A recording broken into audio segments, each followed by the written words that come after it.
After 9/11, about 10 days after 9/11, I went through the Pentagon and I saw Secretary Rumsfeld and Deputy Secretary Wolfowitz. I went downstairs just to say hello to some of the people on the Joint Staff who had used to work for me. And one of the generals called me and he said, "Sir, you got to come in. You got to come in and talk to me a second." I said, "Well, you're too busy." He said, "No."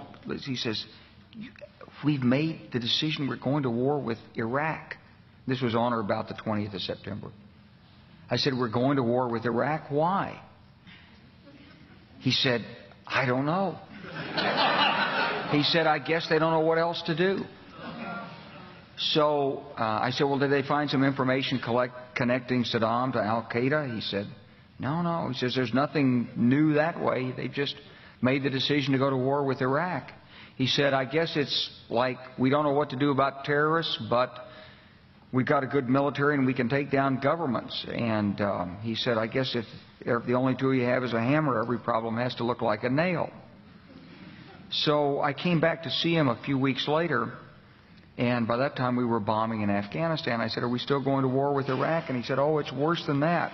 He said, he reached over on his desk, he picked up a piece of paper, and he said, I just got this down from upstairs," meaning the Secretary of Defense's office today, and he said, "This is a memo that describes how we're going to take out 7 countries in 5 years, starting with Iraq and then Syria, Lebanon, Libya, Somalia, Sudan, and finishing off Iran." I said, "Is it classified?" He said, "Yes, sir." I said, "Well, don't show it to me." And I saw him a year or so ago, and I said, "You remember that?" He said, "Sir, I didn't show you that memo. I didn't show it to you." I'm sorry, what did you say his name was? I'm not going to give you his name. So go through the countries again?